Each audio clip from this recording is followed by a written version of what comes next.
Patsy Gorsica. And I'm Bob Gorsica.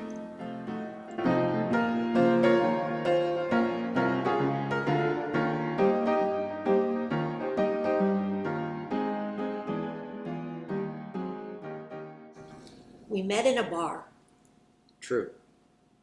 In Boulder, Colorado, at a social event that was a mingling of fraternity and sorority.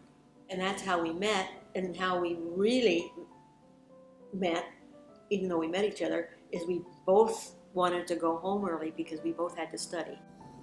That's what I recall. That's right. Remember that? Yep. Yeah. We met each other. I guess we've been talking about it. Yeah, I don't know how we got. We must have walked. I don't think we walked. I think we got a ride somehow. But in any event, before we separated, we said that maybe we ought to get together again. And that's what we did. And over time, one thing led to another, and here we are, 57 years later. I was 18, I guess. And we might have been 18. Might have been 19, 20 max. Yeah. Her folks were living in Albuquerque, New Mexico at the time, and we were going to school at the University of Colorado in Boulder. And we decided that we would get married in the break between for Easter during Easter vacation. And so it was kind of put together within a relatively short period of time, and came off without a hitch. We left Boulder as an engaged couple and returned as a married couple. We actually found a place to live. It was a very interesting story in itself. It was a flat. It was a house. We were the only people there. Mm-hmm. It was amazing. It was a 2-story house, but we were the only tenants in this house. And the reason it was strange is because somehow you got the radio through the lamp, because it was a little spooky. It had some spooky things in it. But what else? And then, because we're both in school, then we need some income. And so we convinced this woman, her name was Mary Andrews, that he was a handyman, which was a pretty big stretch, and that I was a cook. And so It's also a big stretch. Which was a stretch. So she hired us. So the first thing we did was went to the bookstore and got a cookbook. Right? Yep. Better Homes and Garden cookbook. And I don't know how about the handyman stuff. He didn't have to do too much of that. Then I also worked as a houseboy at a sorority. So back in those days, you would mop halls, or you would bus in the kitchen or something like that. So one way or another, we sort of made it work to the end of the semester. And then my dad said, well, if you're old enough to get married, that means you're old enough to support yourself. And we had to figure out a way how to either stay in school or find some work. And so we all actually I didn't even know about that conversation. ended up leaving school for a semester or so. And then I was going part-time. You did, but I didn't. I can't remember. And you got a job at a mortgage company in Denver. Oh, that was a little later, but that's true. Yeah. That was true. It was a little. The first job I got was at the library on campus. Oh, okay. Yeah. No, Stearns Rogers. No. Right up there, the Bureau of Standards. Oh, That's where I got a job. It was right in Boulder. Cryogenic lab. Cryogenic lab. That was a cool job. Mm. So Literally speaking. Yeah, literally speaking, and that was good. It was a really happy day when I finally graduated. And I was fortunate. I had a number of good offers. I had an offer from Ford Motor Company. I had an offer from Armstrong Cork Company. I had an offer from Upjohn Pharmaceuticals, and one from Procter & Gamble. And of course, they were all in the East. But Armstrong Cork was having a sales meeting in San Francisco at the time, so they invited me to come to San Francisco for my job interview, which was pretty neat. And we ended up going with Procter & Gamble in Cincinnati, which was interesting in and of itself because we lived in married housing, which was a Quonset hut, old Navy barracks.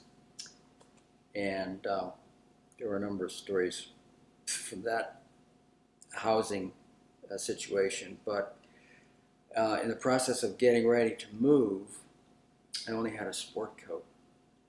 Oh, right. And when I got to Cincinnati for my first day, I showed up in a sport coat. And there was a strict dress code at Procter & Gamble. Everybody wore suits, white shirts, not blue shirts, just white shirts, ties. And so I was, as I walked into the office, I noticed a number of heads turning. Where did that rube come from? Most of these guys had gone to Harvard or Yale or and had their masters. There was one Westerner there from Stanford. But on the trip to Cincinnati, you probably remember, we had this red Galaxy 500 Ford. It was really hot, really cool. But going through Kansas at 70 miles an hour, we were honking the horn out in the middle of nowhere. And do you remember why we were doing it? Because the birds on a highway. The side of the highway. The seeds. The grain trucks in Kansas would lose wheat as they rolled along. And so there were all these wheat kernels along the side that the birds would go down and eat. And of course, we were going so fast that we'd come up on them and they'd fly up and they'd fly right in front of the windshield. And we'd be like, ooh, we don't want to do that. And so the way to deal with that was just in the middle of nowhere, keep your horn going.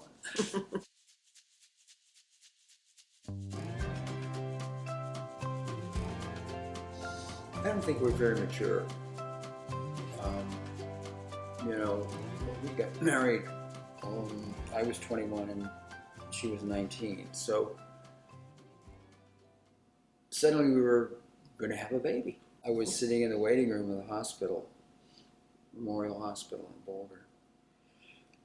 And the nurse comes out with this little bundle and she says something like, Mr. Gorsica, here's your newborn baby. And this little baby's wrapped up in this little blanket and she's really pink. And when I said she's really pink, I didn't know what the gender was. But she had all kinds of dark hair, long dark hair. And I said, what is it? And she said, and then she picks up the blanket and shows me a little pink bracelet. It's a little girl. I said, oh wow, how about that? And so that was my reaction. That was my first experience with who became eventually MLK. But my reaction was the black hair. This little baby, had long black hair, like a little monkey. She was just covered with black hair. Wow, right? Mm-hmm. And so tiny. So tiny. Great Papa, because I remember him coming to the hospital, and he asked me something about counting her toes, and I just never thought to count her toes. He said, did you count her toes? I said, oh my gosh, I'm falling down already. I didn't even count her toes. And she had all the toes. How many pounds was she? He was 5 pounds, 13 ounces. Yeah, pretty tiny, especially when babies today are like 13 pounds. And it's just, yeah. Yeah. Since our surname ended with an A, we were looking for a first name that would also be more rhythmic. So we thought of Paula and Amelia and all sorts of names, but we kind of like Pamela.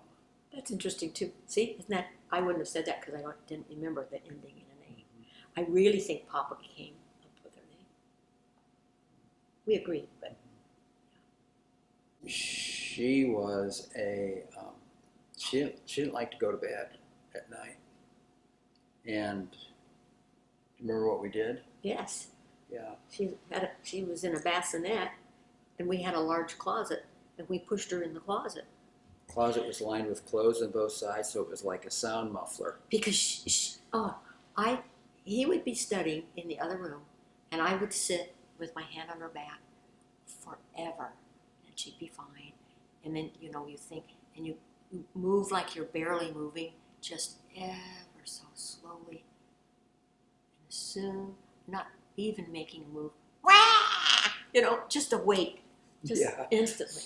So Oh. it'd be time to go to bed, and she'd be just deciding to carry on. So we said, okay, let's roll her into the soundproof closet, keep the door cracked, and just let her get tired of crying and go to sleep. She just Which worked. She wouldn't quit. Now that didn't go on forever, but boy, that's right.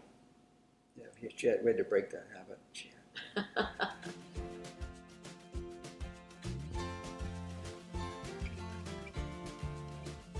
He was born in Cincinnati. I was with Procter and Gamble, and he was expected. And when we brought him home, he had a different issue. He would cry a lot because we weren't sure why. He was always hungry. He was always hungry, and the doctor said, well, try giving him some meat. Baby strained meat. Baby strained Can you meat. believe that? This tiny little baby. And that worked. That satisfied him, and he was crying because he was hungry, and traditional baby food or baby milk or bottle wasn't enough. So That was amazing. Yeah. we had a lot of Johns in the family.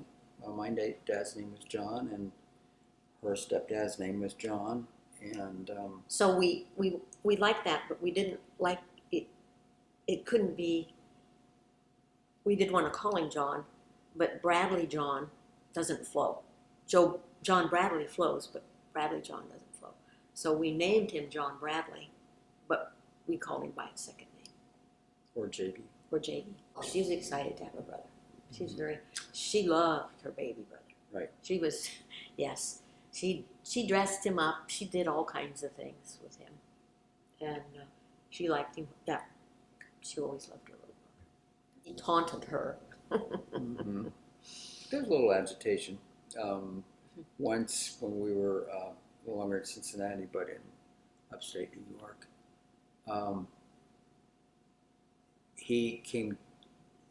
she had disappeared to go to the laundry room or something like that, and he came running down the hall.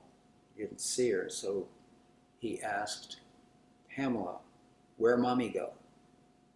And Pamela said, "She went to the moon." And he said, "Me go too." Mm-hmm. Yeah. Oh, it was fun because he did taunt her, because she didn't like spooky things or bugs or anything like that. And he had a raccoon tail that he would chase her with, and I would laugh, and she'd get so angry with me because it always made me laugh. She said, "Mother, make him stop, make him stop." They were really good kids. Yeah. And Pamela was a sweet little girl, and Bradley was all boy. And They didn't really. They got along well, but they called each other names, Mm-hmm. and they made up names. Mm-hmm. So, and they were funny names, Mm-hmm. like sock-sucking Godzilla or monster. They made up names for each other. Hippopotamus or something like that. Yeah. Don't remember. That's so far removed from us now, Yeah. having little children around, that it's one of those things that we come up with all sorts of things. We'll probably go home and start thinking about some of those things because we haven't thought about them for a long time because there were a lot of fun and unique things. I remember Pamela told the neighbor we weren't going to be home, but my folks were going to be visiting us. And Pamela told the neighbor that if you see an old lady and a fat man trying to get into our house, don't worry. They're my grandpa and grandma. Yeah, they got a big kick out of having an old lady and a fat man. And Bradley, we lived next to a vineyard. Once he and his friend got into picking the grapes and having a grape fight. It turned out that the grapes were experimental. And so they basically ruined the grapes that were being grown on an experimental basis because they had picked them all and destroyed them before they could be evaluated for their value, which meant that it would be a whole nother year before it would belong to Kraft Foods, Kraft jams and jellies. So that was not a very cool experience to endure the wrath of that experience. One thing that Pam would remember, because we had an above ground pool in upstate New York, and I was out working on the pool forever, for something, and they had come home from school, and I just looked them over and figured they, no harm done, and I pushed them both in the pool, and they were just literally, of course, flabbergasted. What mother would do that? But that's what I did. Mm-hmm. She probably remembers that. If she never told you, I'm sure she remembers. Mm-hmm. By moving around and taking other jobs, I was able to advance my career, which was in marketing and sales. And the benefits of that is we saw different parts of the country. It was hard on her because she had to move the household while, I was focused on getting into my new job or my new responsibilities. I'm not sure whether it was hard on the kids or not. Pamela, for example, loved Philadelphia, and Brad wasn't so keen on it. We were there in Philadelphia during the bicentennial of the United States, 200th anniversary. And that was just an amazing experience. As wagon trains came into Valley Forge and the 4th of July at Independence Square, they shot fireworks off. And even, that was the days of the hippies and so forth. And even at that time, the people crowd, were protesting, yeah, but they all got caught up in the moment and started singing Star Spangled Banner, God Bless America. Yeah. And fireworks were going over. Right. And, Really neat. It was pretty cool. So it was a couple moves were hard on Brad. What we did is we moved from Florida in his junior year in high school. That was difficult. To California. And we moved from Florida to California. He was involved in debate. He was on the state team and different things like that. And we moved. And then Pam always said, and I didn't think of it, because our daughter always said, people said she must have been an army brat or a military brat because we were always moving. But she graduated early from high school because she could. Yes. And so that kind of that upset the apple cart. That was one of our big shockers. In terms of college. She came home from school one day and said, I can graduate this year. And I said, why would you want to do that?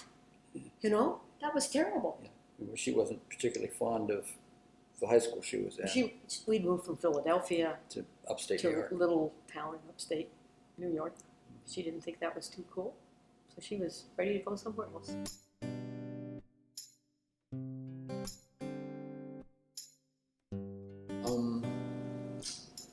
I like the fact that she cares about her appearance. She wants to look as good as she can, and she does do a great job. We have our differences from time to time, but it's one of those earlier questions. Life isn't a bed of roses, and it's not wonderful as a straight line. There's hills and dales and things that come into your life that you're not responsible for, but you have to react to. You don't cause necessarily, whether it's health issues or um, career issues or something like that. So um, she's actually been the glue to hold things together for the family, and so I appreciate that about her, and I appreciate it more and more as I get older. And he was steady, steady. Never, never had to worry or think about him cheating. That was a big deal, you know, when you're younger and everything. And that would, people could have said, made up any story in the world, and I wouldn't have believed it. I mean, if he really were, I just don't know. Because he was always working. He was always focused on, you know, what he was doing. Good provider. That's what he grew up. That was his job, and the idea of having fun wasn't too much in That's his. probably the downside. Too focused on work. Yeah. I was responsible for some big budgets back in the 70s. Responsible for Welch's grape juices and jellies, and that might have been a $10 million budget. Back then, it was pretty big, and so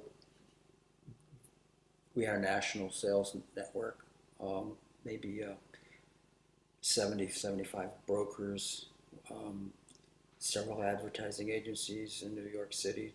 All this stuff was going on, and so I probably was, and I would get home from the office late, and I'd go home, we have dinner, and spend a little time, and then go up in the office again. So probably a workaholic was something that I could have done a little better. And he was always saying, "You just want to have fun." Well, yeah, I want to have fun sometimes. So I made my own party, but you know, we did things without him because he either didn't want to go or he didn't think it was necessary to go. So Guilty. yeah, that's why he's going to catch up now.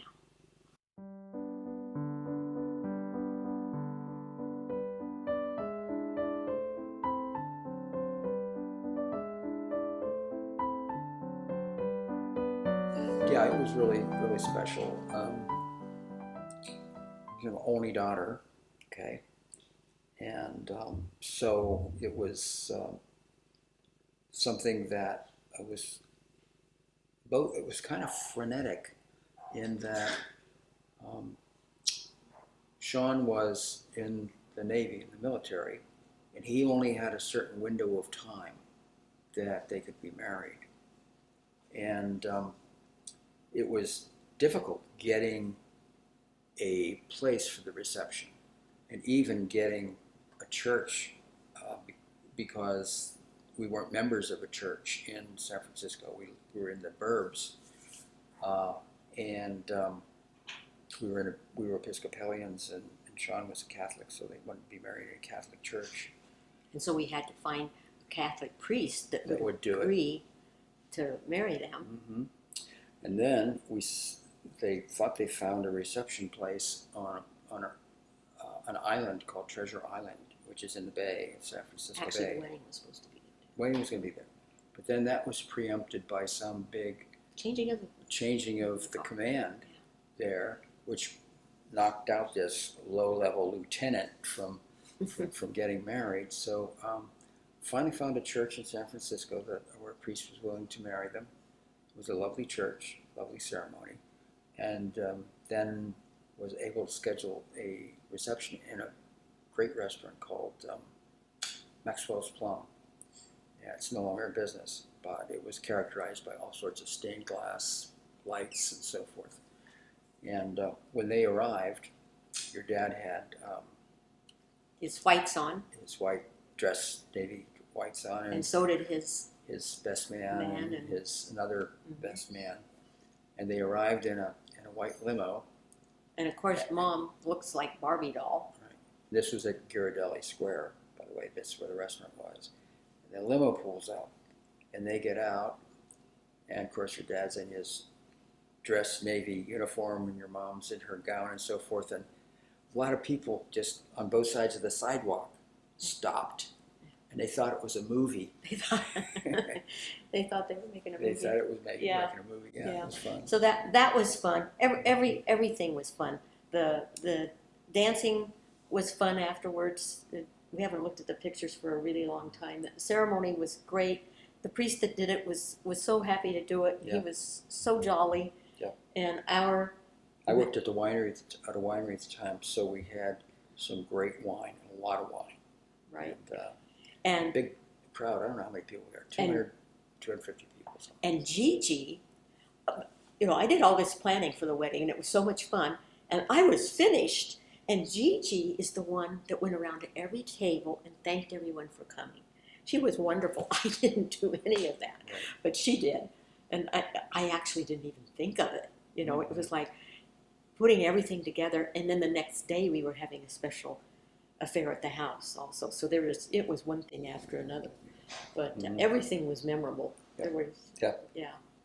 It was, I think they liked it. I think they have good memories and fond memories of it. Yeah. that was a wonderful. Everything went well. Everything went well. It was almost a fairy tale wedding. Yes, and what Archbishop's Mansion, is that what it Yeah. was? Archbishop Mansion is where they stayed, but it's also where we dressed and got ready beforehand. So after everything's over, we had gone back for something. I remember this because it was so cute, and your dad probably remembers it. And Pam needed something. I don't know what it was, but I had gone in for something and not expecting to see anyone. And here's Sean. He's coming, tiptoeing down the steps because he's going out to get something for your mom. And I said, oh boy, I would just remember that. It's like we ran into each other. And we put everybody up in a hotel, and it was great. It was a lot of fun.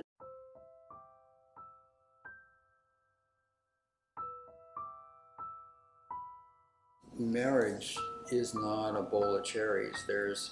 You're learning to get used to each other's habits, and some of those habits may irritate the other person. The way you think, the issue oftentimes comes up about money, comes up about the way we dress, particularly me. So you it's kind of a big learning project that Yeah. requires you to get comfortable in your own skin with the other person. I think a danger maybe with young couples, if you're talking about young couples that maybe are engaged or thinking about getting married or whatever, is that it's a commitment. Mm-hmm. And Good word. one of the first things I remember was saying to myself, and I can tell you what brought it on was, what have I gotten myself into? Because he's a real sleeper in the morning, and he had to get up to go to class. And he got so mad at me for me trying to get him up. And I didn't know it was going to be a lifelong thing. This is the person that would pull the alarm clock in. He's set across the room to get him up. He just pull the cord in. He just doesn't like to get up in the morning. But that was a real scary thing. But we got over that. I did have a tendency to want to sleep in because I was a night owl.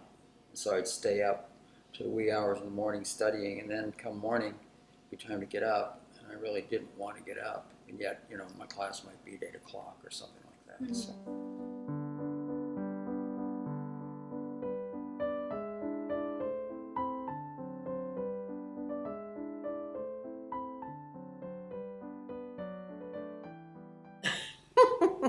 She's going to make me make a choice. Oh, I know what color you'd be. I think she'd be red. He's right, if I had to choose. Because she's kind of out there. If I use the word aggressive, that could be taken not necessarily as nice, but she's proactive. How about that? And oftentimes would just jump into the water without thinking about it, whereas I would say, what's the temperature there? Does it have chemicals in it or whatever? But, Oh gosh, What color would you be? I don't know, gray? No, maybe beige. Or yellow for caution, or something like that. Yeah. Oh my. Well, you can see how different we are, can't you? Just by filming us. I've been sitting looking at you a lot. Oh. And you're looking down. Oh, I am? And I didn't even holler at you. Oh, okay. How about that? How about I that? just, don't do that anymore. Yeah. So I give you a kiss. Some people, when they talk, they look up at the ceiling. Some people look down. And different people have different ways of Right. communicating. Yeah. Cool. Okay. Thank you. Oh, good while. Let's see if I get this right. 56 years? 57 years. 57 years. Close. You can dance every dance with the guy who gives you the eye, let him hold you tight. You can smile every smile for the man who held your hand neath the pale moonlight. But don't forget who's taking you home and in whose arms you're gonna be. So darling, say the last dance for me. Oh, I know that the music's fine, like sparkling wine. Go and have your fun. Laugh and sing. But while we're apart, don't give your heart to anyone. But don't forget who's taking you home and in whose arms you're gonna be. So darling, say the last dance for me. Baby, don't you know I love you so? Can't you feel it when we touch? I will never, never let you go. I love you oh so much. You can dance, go and carry on till the night is gone and it's time to go. If he asks, if you're all alone, can he take you home? You must tell him no. 'Cause don't forget who's taking you home and in whose arms you're gonna be. So darling, say the last